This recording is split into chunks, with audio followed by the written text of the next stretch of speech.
In 1898, Morgan Robertson published a book called Futility. It was a novel about an ocean liner called the Titan that sinks in the North Atlantic on its maiden voyage after a collision with an iceberg. Of the many people who read that book, they would not realise the significance of it until 14 years later, when a ship called Titanic took over 1,500 souls with her when she sank in the Atlantic, and became one of the most devastating and talked about naval disasters in history, still very much studied and remembered to this day. Here we look at the event leading up to the disaster, the people involved and their incredible stories, alongside some of the theories that have since been published, pointing to the failings in its design and the greed of those involved, leading many to believe the sinking of the RMS Titanic was a preventable disaster and should never have happened.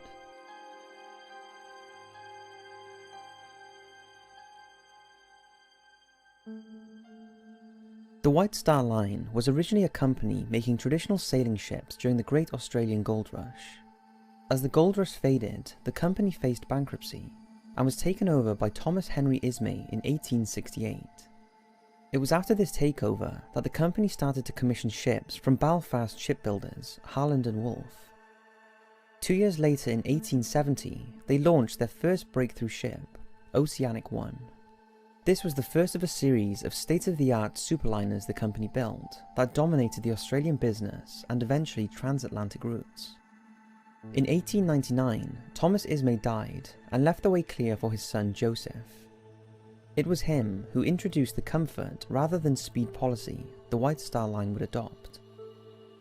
A few years later, in 1902, the company was taken over by the International Mercantile Marine, headed by J. Pierpont Morgan. And soon after, Joseph Ismay was appointed the overall president of the company. By 1907, rival company Cunard was having unrivaled success with their two quadruple-funneled superfast liners, Lusitania and Mauretania. And in an effort to remain competitive, Ismay proposed the construction of 3 Olympic-class liners with opulent interiors. Although they couldn't rival Cunard for speed, they would make up for it in grandeur and never-before-seen luxury. The ships were to be called Olympic, Titanic, and Britannic. All 3 ships were to be equipped with the ultimate in turn-of-the-century design and technology, including 16 watertight compartments in their lower sections that could easily be sealed off in the event of a punctured hull. First of the superliners to be launched is Olympic, and she officially becomes the world's largest man-made moving object. However, this title was short-lived when on May 31st, 1911, Titanic is launched in Belfast, in front of a crowd of over 100,000 people. After the launch, Titanic's interior was fitted out, and she turned into a floating palace. Her lavish rooms were expertly created by highly skilled craftsmen to produce cabins fit for some of the richest people in the world. She was also equipped with 20 lifeboats, and surprisingly, this was more than the number required by the Board of Trade Regulations at the time, meaning they were well within the law. However, this law did not take into consideration the fact that Titanic was 46,000 tons and 20 lifeboats packed to capacity would only be enough for 52% of the passengers. But lifeboats were considered as ferries that would take multiple trips to and from a sinking ship to a rescue vessel, and not as a sole means of escaping. So as long as a ship is in close proximity of a sinking vessel, the number of lifeboats would have been sufficient. A date for her maiden voyage to New York is announced as the 20th of March 1912. However, after Olympic is damaged during her maiden trip, Titanic is given a revised sail date of the 10th of April 1912. One must wonder, if the Olympic had not had a collision, altering Titanic's sail date, what would the fate of the Titanic have been? On April 3rd, 1912, Titanic arrives in Southampton from Belfast, in preparation for her much-anticipated maiden voyage. The ship has her signal flags and pennants, and the final crew members are recruited. She is loaded up with cargo and coal, and on the 8th of April, all the fresh food is stored in preparation for the many mouths she is to feed during the 7-day trip. Finally, the day arrives to set sail. The captain, Edward John Smith, is a much respected and well-liked employee of the White Star Line, and at 62 was coming to the end of his career at sea. It was reported, in fact, although disputed, that Titanic was to be his last voyage before retirement. But despite his experience, he had encountered many mishaps while in command, especially with the introduction of much larger vessels than he was used to. White Star, however, considered him competent enough to be at the helm of the world's greatest ship, and he was given a handsome salary, around $6,250 per year, plus a yearly bonus of $1,000 if he returned his ships undamaged. Smith would be accompanied by Chief Officer Henry Wilde and First Officer William Murdoch, along with a total of 885 crew members. With the crew now in place, the Titanic passengers begin the pleasure of boarding. These included 325 first-class passengers, where no expense was spared in their cabins, 2 of which were called the Millionaire's Suites, and were considered to be the most luxurious accommodation of the day. One of these suites was booked by J.P. Morgan, but since he did not travel, it was taken up by Joseph Bruce Ismay. As a first-class guest, he and the others could also enjoy the Jacobean-style dining room, a sumptuous reception room which could be entered using one of Titanic's most prized features, the magnificent grand staircase. Gentlemen had the option of retiring to the smoking room for port and cigars, and in the day they could relax in the veranda caf or caf Persian, or make use of the fully equipped state-of-the-art gymnasium. As for the 285 second-class passengers, they too enjoyed a luxury that rivaled first class on any other liner of the day, and they were first to enjoy electric elevators. In comparison, the 706 third-class or steerage passengers did not enjoy such luxuries, although they did have more comfort than you may think. Most of them had a one-way ticket in search for a better life in America, and would have all of their worldly belongings in just a few bags. These passengers were mainly immigrants and consisted of a diverse group of nationalities, ranging from Finland to Hong Kong, although the bulk of them were British, Irish, or Scandinavian. Some were travelling alone, while others with their families. Meals were basic but regular, although nothing in comparison to that enjoyed by first and second class. But it wasn't all bad. They did have a smoking and general room, where they would meet and make their own entertainment with the children playing and dancing on the deck. A little fact about third class, they enjoyed automatically flushing toilets, although rather for necessity than luxury, as it was thought third class passengers would not be familiar with indoor plumbing, and would not understand the need to flush the toilets themselves. Before boarding, third class passengers were checked for lice and other infectious diseases. Just before noon on the 10th of April 1912, Titanic's triple valve whistles could be heard across Southampton.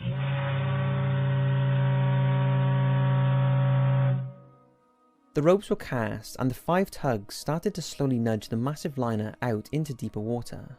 Once she was out in the River Test, the tugs dropped their lines and Titanic's triple expansion 30,000 horsepower engines started to turn the propellers. Titanic's maiden voyage had begun, and she had already made history. As she powered down the river, the turbulence she created was causing some alarm, as the large volume of water displaced by Titanic caused 2 moored liners to cut adrift, and their collision was narrowly avoided when Captain Smith ordered full astern, and a tug intervened to prevent an early disaster. Titanic arrived at her first port of call in Cherbourg, France, at around 6 PM, where a further 274 passengers boarded. However, she was far too big to fit into the tiny port, so passengers and luggage had to be ferried by specially tended boats provided by the White Star Line. This included the Titanic's richest passenger, John Jacob Astor IV, with an equivalent 2017 net worth of $2.1 billion. As the Titanic turned out, final port of call was Queenstown in Ireland. She arrived here early on the 11th of April, and it was here that one lucky crew member decided to disembark by hiding in the mailbags. He was later named as John Coffey, one of Titanic's firemen. He had only signed up to the crew to get a lift to Queenstown. Leaving Ireland, Titanic heads out into the open waters of the Atlantic Ocean. The next stop is New York City. The crew settled into their routines, and the passengers began to explore and familiarise themselves with the maze of corridors and rooms on the beautiful ship. In particular, the first-class passengers enjoy meeting up with their wealthy and famous friends, and attending the lavish parties organised for them in the splendour of their extravagant surroundings. All while, Titanic moves steadily westward towards New York. Throughout this part of the journey, the crew continuously received warnings from other vessels that there is a serious threat of icebergs. Despite Titanic being the most sophisticated liner of its era, its radio room by comparison was tiny, no bigger than a broom cupboard, and it relied on Morse code for communication. Its two operators, John George Phillips and his junior, Harold Sidney Bride, worked a shift system to ensure the radio was covered at all times. From the time Titanic left Queenstown, the majority of these messages were from and for passengers. In total, between the 11th and 14th of April, the pair received 21 ice warnings that would have been passed on to officers and ultimately Captain Smith. They were fully aware of the dangers that lay ahead, and steered 20 miles off course to try and avoid the ice fields, but ultimately this was not enough. On Sunday the 14th, another iceberg warning comes in early at 9 AM from the RMS Coronia. Meanwhile, passengers were attending divine services in the first-class dining room. The morning service was also attended by Captain Smith. At 1:42 PM, Smith was handed an ice warning message from fellow White Star liner, the Baltic. He handed it to Joseph Ismay, who placed the message in his pocket. Ismay allegedly showed the warning to several passengers before Captain Smith asked for it back at around 7:15 PM and posts it in the chart room before dining in the a la carte restaurant. After dining, Captain Smith returns to the bridge and chats briefly with the second officer, Charles Lightoller. Smith then retired to his cabin, giving instructions to wake him if anything becomes at all doubtful. Officer Lightoller advises lookouts in the crow's nest to look for icebergs. Then at 9:40 PM, a message comes through from the Mesaba, once again warning of heavy ice pack, large icebergs, and field ice. At 10 PM, Second Officer Lightoller is replaced by First Officer William Murdoch. At around the same time, just 15 miles north of the Titanic, the British Leyland Line steamship SS Californian had stopped for the night after spotting 3 icebergs and thick ice beds. As her captain, Stanley Lord, made his way back to his cabin, he spotted a light on the horizon. He asked his third officer if there was any ships in the vicinity, to which he replied only Titanic. Captain Lord replied, "That's not the Titanic, she's closer in size to us." Despite this, Lord asked for the Titanic to be contacted to let her know they were stuck in ice. Third Officer Evans dully dispatched a message and reportedly received a curt reply from Titanic's operator Jack Phillips. "Shut up, I'm busy. I'm working Cape Race." Evans listened for a while longer, and at 35 minutes past 11 turned off the wireless system. At the same time, after various reports of an unusually calm ocean, now known to be a sign of ice pack, which was causing a mirage and making lookout duties almost impossible. Just 10 minutes later, they realise they are on a collision course with a giant iceberg. Immediately, they sound the warning bell and telephone the bridge with the message, "Iceberg right ahead." Officer Murdoch orders hard as starboard to the helmsman and calls to the engine room to stop engines. He also activates the watertight doors below, that were essentially subdivisions in the hull, in order to seal off any given 16 compartments. It had been calculated that the Titanic could stay afloat with 4 of these compartments fully flooded. Titanic slowly veers to port, and for a few tantalising seconds, it looks like she has averted disaster, but it's too little too late, and her starboard side makes contact with the iceberg, damaging nearly 300 foot of the right side of the hull, both below and above the water. A grinding sound could be heard throughout the ship, mainly on the lower levels closer to the impact zone, which caused alarm to the passengers on board. Some began to ask questions and were told everything was under control, as it was, at least everywhere but down in the forepeak tank, the 3 forward holds, and boiler room number 5 and 6, all of which were taking in icy water and fast, despite the workers' confused efforts to prevent any further water breach. Boiler room number 5 was the only area they were able to keep somewhat under control. Less than 10 minutes after impact, the water had risen 14 feet above the keel, and almost 4 million litres of seawater had entered the ship. By midnight, the mailroom was flooded, and mail bags could be seen floating to the surface. As water rushes into the starboard side, the ship begins to tilt downwards, listing slightly to the right, and water begins to spill over into the other watertight compartments. Captain Smith is joined on the bridge by Titanic's architect Thomas Andrews, and the pair go below the deck to assess the damage. It's at this point that Andrews revealed to Captain Smith that she would sink. He estimated she would only stay afloat for a maximum of 1.5 hours. Orders are given to uncover the lifeboats and muster the crew and passengers. It's at this point Captain Smith must have realised that even full to capacity, the lifeboats would only hold 1,178 of the 2,227 passengers and crew on board. Titanic's frantic distress calls are heard by several ships in the vicinity, but they are all too far away, and the closest being SS California had their radio off. But the Carpathia, 58 miles away, immediately changes course and started the journey towards Titanic. At around 12:25 AM, the first lifeboat is loaded with just 28 women and children, less than half its capacity of 65. The lifeboats continue to be lowered with less capacity than they are capable. This is due to many factors, but mainly the fact that crew told passengers it was a precaution and refused to let husbands join their wives in the boats. During the loading of these lifeboats, Joseph Ismay starts to interfere with the process, trying to get as many off the ship as he could, and has to be put in his place by 5th Officer Harold Godfrey Lowe. It's said Joseph was having a breakdown. After all, this was technically his ship. By 1:15 AM, water had reached Titanic's name badge on the bow, and she is noticeably listing. Confusion has now turned into panic, with the passengers realising the unsinkable ship is going down. At 1:30 AM, warning shots are fired by Officer Lowe as passengers try to surge towards lifeboats. Titanic's radio signals by now have become desperate. We are sinking fast, and can't last much longer. As the last of the lifeboats are lowered, Joseph Ismay jumps in, an action that he would be highly scrutinised for the remainder of his life.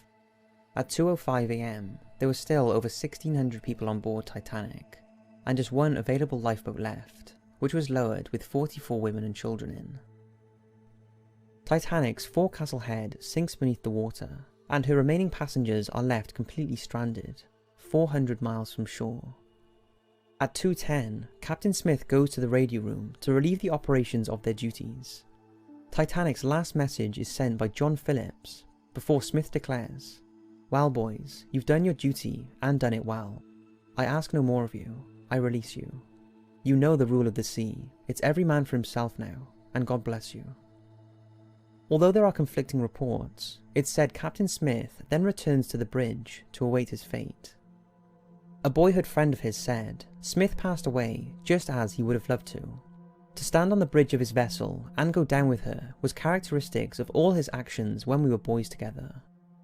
Thomas Andrews, the architect who relentlessly helped alert people to go up to the deck and helped fill the lifeboats, is apparently last seen in the first-class smoking room staring at a painting, The Plymouth Harbour by Norman Wilkinson.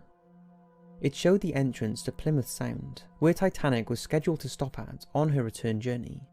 This moment cannot be confirmed with certainty, but if true, it's hard to imagine what was running through his mind, along with every other passenger on board. It's then reported Andrew returned to the deck to further assist others. Meanwhile, Benjamin Guggenheim, one of the Titanic's most affluent passengers, and his valet Victor Gilio, who would both be remembered as true gentlemen, knew there were not enough lifeboats for them to survive.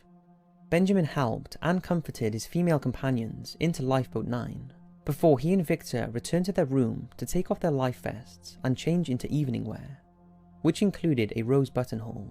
The two were then seen closing the door behind them into the foyer grand staircase, where they were last seen drinking brandy and smoking cigars, as the Titanic was by now at the point of no return. They had done all they could for those around them, had dressed in their best, and were prepared to go down like gentlemen, as were the paraphrased words last heard by Benjamin Guggenheim. Father Thomas Russell, David's Biles, listens to last confessions of over 100 first and second class passengers, and comforts them with absolution for their sins. Wallace Hartley and his band finally stop playing, and by this time many of the remaining passengers have no choice other than to jump into the freezing sea. A handful of them are crushed when Titanic's forward funnel crashes down onto them. At 2:18 AM, a huge roar is heard as Titanic's mangled metal moves towards the bow. The lights start to flicker before finally being extinguished, leaving the people in the water in almost complete darkness. Titanic dramatically splits into two, with her bow section being swiftly sucked into the sea. Her stern continues to float, but as it gets flooded with water, it rises higher and higher before finally disappearing under the water and taking an under 5-minute journey to the bottom of the ocean. At 4:10 AM, the first of Titanic's survivors are picked up by the Carpathia. At 8:30 AM, the last lifeboat is picked up, and by now the California is also on the scene, searching in vain for survivors. Carpathia leaves the area and heads for New York, with 705 survivors on board, leaving well over 1,500 passengers and crew unaccounted for. Joseph Ismay sends a message to the White Star officers in New York, simply saying, "Deeply regret to advise you, Titanic sank this morning after collision with iceberg, resulting in serious loss of life. Full particulars later." White Star sent out the cable ship CS Mackay Bennett to try and recover bodies. She was followed by 3 other Canadian ships, each carrying embalming supplies, undertakers and clergy, and they recovered 328 bodies. In mid-May 1912, RMS Oceanic recovered a further 3 bodies floating in a lifeboat over 200 miles from the site of the sinking, and all 3 were buried at sea. These 3 bodies were in collapsible lifeboat A, and reportedly had died from starvation, after it was apparent they had tried eating the cork and material from their life jackets. The last Titanic body recovered was steward James McGrady, found by a sailing vessel on the 22nd of May. Over 333 bodies of Titanic victims were recovered. Some bodies sank with the ship, while currents quickly dispersed bodies and wreckage across hundreds of miles, making them difficult to recover. By June, one of the last search ships reported that life jackets supporting passengers were coming apart and releasing bodies to sink. The majority of the recovered bodies were buried in 3 Halifax cemeteries: Fairview Lawn, Mount Olivet, and Baron de Hirsch. Those that were not claimed or identified were buried with a number to mark their graves. In the aftermath of the sinking and the subsequent investigation, it was agreed by 2 government investigations that an iceberg caused the disaster and not any weakness in the ship itself. These 2 photographs would later come out, one of which was taken by Chief Steward of the liner Prince Adalbert on the morning of April 15th, 1912. The captain claimed that there was only one iceberg in the area, and red paint was a clear indication something had hit it. It's hard to imagine a piece of frozen water that would have soon dissolved into the North Atlantic was responsible for taking down the biggest, most luxurious liner of the time. It was initially believed the ship had gone down whole and was lying at the bottom of the sea in one piece. It was also concluded that Captain Smith was to blame for the incident, as the ship was travelling at excessive speed through a known ice field. For many years, this remained the official explanation. It wasn't until 1985 when oceanographer Robert Ballard and Jean-Louis Michel finally located Titanic's wreck, 2.5 miles down, resting on the ocean floor. She was over 13 miles away from the inaccurate position transmitted by Titanic's crew while the ship was sinking. After searching the area using robotic technology, the pair were able to provide the first ever detailed photographic evidence of the wreck's condition, and discovered that the ship had in fact broken in 2 before the sinking. This led to speculation that the steel used to build her was inferior, although subsequent tests on parts of the wreck have proved this was not the case. It was also suggested that the 3 million rivets that held Titanic together were not strong enough. Again, this has been dismissed. In recent years, there have been suggestions that she sank due to an out-of-control fire on board that weakened her hull, as was the cause of the black mark noticed by many on Titanic's right side before leaving for her maiden voyage. Although this being blamed as speeding up her sinking is simply not true, it's been said that the fire in fact was the reason Titanic did not roll over after taking in water. Due to the fire, before she set sail, coal was removed from the bunkers and moved to the port, which offset Titanic's weight and caused her to have a 3-degree list. This was on the right side, and when Titanic struck the iceberg on the left and began taking in water from this side, this 3-degree list was counterbalanced. It's been proven, without the removal of the coal due to the fire on the right side, Titanic would have rolled left around an hour after striking the iceberg, which of course didn't happen. The site the Titanic lays has become a World Heritage Site and is a 12,500 foot deep graveyard. Down there, where there is no sound or light, and creatures we have yet to identify, is hundreds of thousands of valuables, from personal items cherished by those on board, to 44,000 pieces of cutlery, and the 16,000 bottles of alcohol. It all lays at the bottom of the North Atlantic Ocean, alongside the grand and most luxurious ship to have ever sailed, the RMS Titanic.